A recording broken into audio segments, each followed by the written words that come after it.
Morning বন্ধুরা, আশা করি তোমরা সবাই ভালোই আছো। এখন বেজে গেছে 7:45 আর উঠে সমস্ত কাজ করতে করতে আর প্রচণ্ড হাওয়া ছাড়ে। যেহেতু আমাদের বাড়িটা যেহেতু গ্রামও না টাউনও না, তাই বাড়িটা অনেক বড়, উঠানটা তাই প্রচণ্ড বাঁশের পাতায় ভরে যায়। তার জন্য সমস্ত ঝাড়ু টাড়ু দিয়ে সমস্ত কাজ করে আসতে আসতে অনেকটাই সময় লেগেছে। আর আজকে আরেক জায়গায় যাওয়ার কথা, আর বাচ্চারা যেহেতু বাড়িতে নেই, ওরা কখন আসে দেখি, ওদেরকে নিয়ে যাওয়ার কথা। এখন ওরা আসলে তাহলে ওদেরকে নিয়ে যেতে পারবো, নাহলে আমাকে যেতে হবে একাই হয়তো। আর এখন ঘরটা মুছে সমস্ত কাজগুলো করি। আর আজকে চেষ্টা করবো মুখে ভয়েস দেওয়া করার জন্য, কারণ এডিট করতে অনেকটাই সমস্যা হয়ে যাচ্ছে আমি তার জন্য ভিডিওগুলো আপলোড করতে পারি না, কারণ বাড়িতে অনেক লোকজন আর অনেক টাইমে হয়, তার জন্য। যাই হোক, এখন রাখি, আমার কাজগুলো করি, কী করি তোমরা দেখতেই পারবে, ঠিক আছে? এই দেখো, জল নিয়ে আসলাম, ঘরটা মুছবো। আর এই দেখো, অনেকটা বেজে গেছে, তারপর চা বানাবো। আর এই দেখো, কালকে এই ঘরটা সারা দিন ভরে বানানো হয়েছে, আর আমাদের দোকানের ছেলেরাই বানিয়েছে, আমার ভাস্তা দেও। আর যেহেতু এটা ঠাকুরঘর বানানো হবে এখন,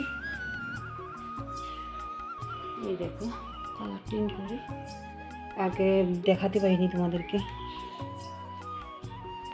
আর এই যে এখন ঠাকুর ঘরে এসে পড়েছি টান করে। আর কালকে সারাদিন যেহেতু মিস্ত্রি কাজ করেছে ওরাই ছিল, তাই প্রচণ্ড হুলস্থুল ছিল বাড়িতে, তাই আর দেখাতে পারিনি।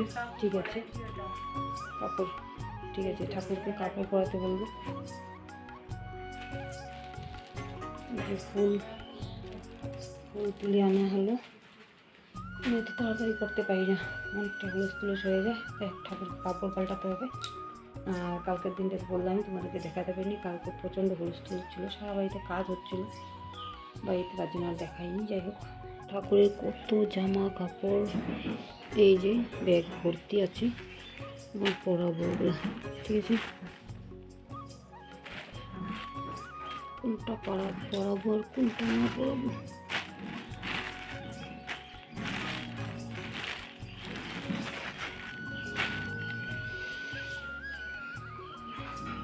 দেখতে পাচ্ছ? এখন আবার চা করছি, আর এদিকে রান্না করলাম। আর এদিকে দেখো, কাঁঠাল সিদ্ধ করে রেখেছি। কাঁঠাল, এই যে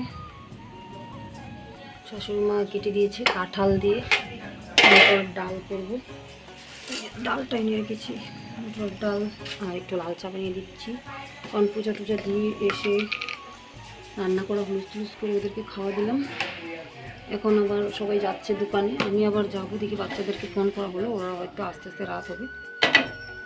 কাজগুলো করে নিই, তাড়াহুড়ো করে রান্নাটা করে রেখে যেতে হবে, কারণ শাশুড়িমা যেহেতু উনানের সামনে আসতে পারে না, মানে শরীরটা যেহেতু খুবই খারাপ চলছে, তবু আমাকে কেটে কেটে দিচ্ছে রান্নার জন্য, নাহলে আমি এতটা সারতে পারি না। চাটা বানিয়ে দিই, ঠিক আছে? এই যে দেখতে পাচ্ছ, কালু লালু কয়েকদিন ছিল না, এই যে আজকে সবগুলো এসেছে। এই যে আমি দিব তো, নিচে নিচে নিচে দেখা করতে এসে রে, দুদিন থেকে আসে না তো। বিস্কুট তো নাই এখন, আর কি দিব? যা, ওই জন্য ভাত আছে, যা যা ভাত ঠিক হবে, যা। কি দিব? যাই হোক, যাওয়ার কথা ছিল 12টায়, এখন বেজে গেছে 10 মিনিট কম 4টা। আর রেডি হচ্ছি, আর খেতে দিচ্ছি, আর কি করবো তোমাদেরকে দেখাচ্ছি বাড়ির পরিস্থিতি। কলপ করছি, চান করছি, আর বাইরের পরিস্থিতি দেখো। আর এক জায়গায় যাওয়া মানে একটা বিশাল চাপ, বাচ্চারা এখনো আসলো না, আমাকে মনে হয় একাই যেতে হবে। আর যে গেলে তো তোমরা দেখতেই পারবে, দেখাবো সবটা, ঠিক আছে? মোটামুটি রেডি হয়ে গেছি, কাজগুলো ঠিক করে নিই, তারপরে যাবো। যাই হোক, আমার যাওয়ার কথা ছিল প্রায় 12টার দিকে, কারণ সকালে কাজকর্ম সেরে আমি ভেবেছিলাম 12টার দিকে চলে যাব, আর বাচ্চারাও চলে আসবে। আর বাচ্চাদেরকে পরে ফোন করা হলো, আর ওরা আসতে পারবে না, রাত হয়ে যাবে অনেকটাই। আর আমি কখনো বাচ্চাদেরকে ছেড়ে একা কোনোদিনও যাইনি, হয়তো বর আর বাচ্চারা, বর বেশিরভাগটা ও যেতে চায় না, তবুও বাচ্চাদেরকে ছাড়া আমি একদিনও যাইনি। আর আজকে আমার বাচ্চাদেরকে ছাড়া যেতেই হচ্ছে, কিছু করার নেই, উপায় ছিল না।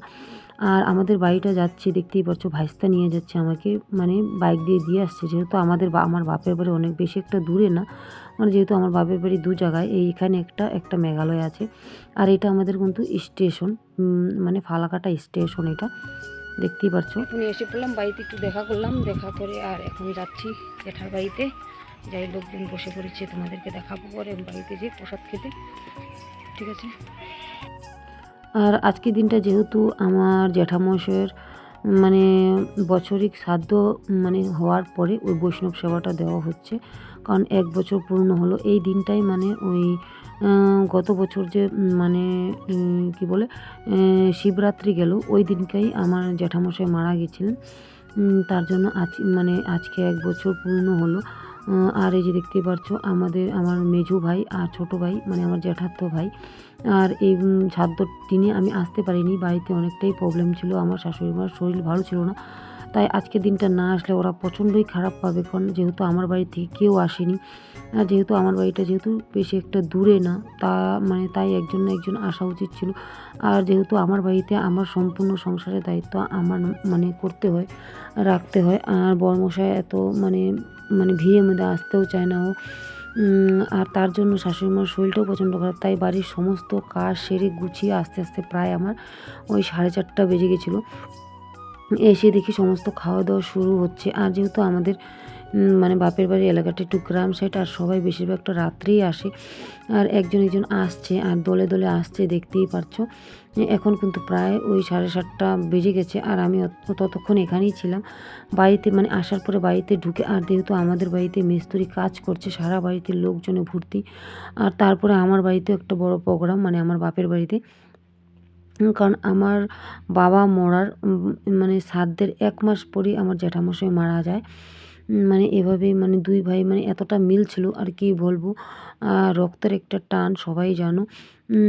আমার মানে আমার জ্যাঠামশাইয়ের যেহেতু মেয়ে নেই, আমরাই বোনেরাই। আর তার জন্য আমাদের একটা দায়িত্ব থাকে, কিন্তু আমি কোনোভাবেই দায়িত্বটা পালন করতে পারিনি।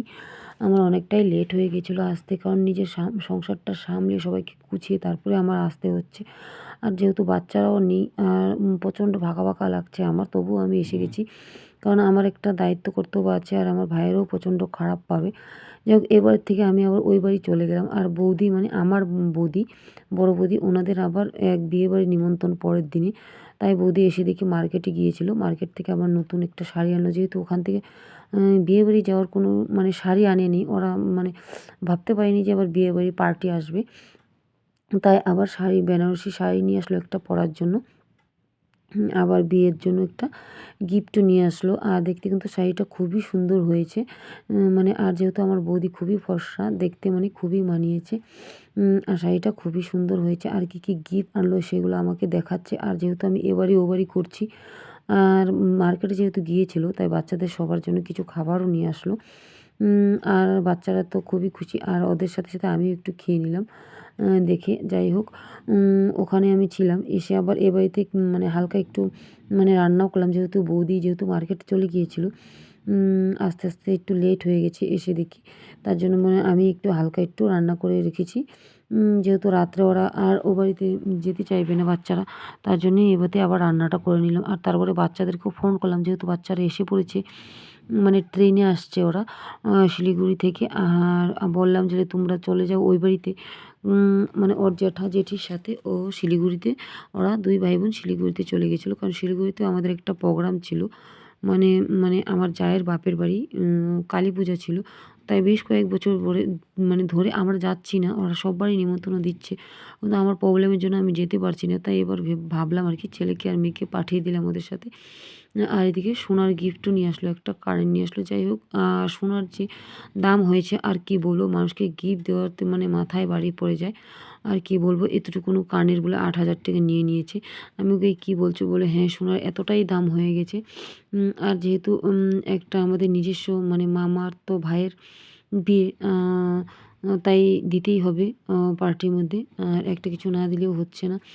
আর এদিকে আমাদের বাড়ির পরিস্থিতিটাও বেশি একটা ঠিক যাচ্ছে না, কারণ সম্পূর্ণ বাড়িঘর ভাঙা পড়েছে। কারণ আমার বাবা যেভাবে ঘর মানে বানিয়ে রেখে গেছিলো, আবার সম্পূর্ণ আবার ভাইয়েরা মানে ভেঙে ভেঙে আবার ওগুলা মানে বানাচ্ছে, বড় করছে। যেহেতু আমাদের বাড়িতে বছর বছর একটা প্রোগ্রাম হয়ে যায়, তার জন্য জায়গাটা একটু শর্ট পড়ে যায়।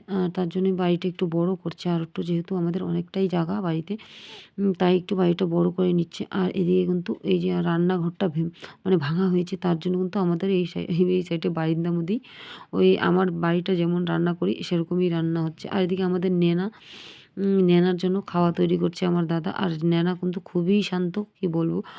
মানে যেহেতু ঘরে থেকে বড় হয়েছে, ও মানে বাইরে এসেছে, এখানে এসে প্রচণ্ড খুশি, মানে মানে মানে ছুটতে পারলেই ও এমন ছোটে, আর কি বলবো। আর এই যে আমার দাদা যেখানেই যাবে সেখানেই থাকবে পিছনে। আর এই যে বাচ্চারা দেখো কেমন করছে, এক ফুটটাও কিছু করবে না, এতটা শান্ত আর কি বলবো। মানে আমাদের যে দেশি কুকুরগুলো থাকে ওর থেকেও শান্ত, আর একটু ছোটাছুটি করছে কারণ এত লোকজন দেখছেও, মানে খুবই ওর আনন্দ লাগছে। আর এদিকে কিন্তু আবারও আমি চলে গেলাম, প্রায় 10:30 বাজে। আবারও দেখতে গেলাম, কারণ আবারও লোকজন আসছে, মানে খাচ্ছে সবাই প্রসাদ লাস্টের দিকে। আর আমিও চলে গেছিলাম যে আবার দেখে আসি কি করছে না করছে। আর কাজটা ভালোভাবেই হয়েছে। আর বিশেষ কীর্তনটার সময় আমি আসতে পারিনি, আমার যেহেতু একটু লেট হয়ে গেছিলো। আর বেশিরভাগটা আমাদের আত্মীয় স্বজনরাই আছে অনেক কিছু। আর এদিকে বাড়িতে আসলাম, এসে দেখছি বোনের চশমাটা পরে কিন্তু একদমই পাওয়ার নেই, যেহেতু আমার বোনের চোখের প্রবলেম, ছোটো বোনের। আর এখন রাখি, আজকের মতন গুড নাইট, তোমরা ভালো থেকো।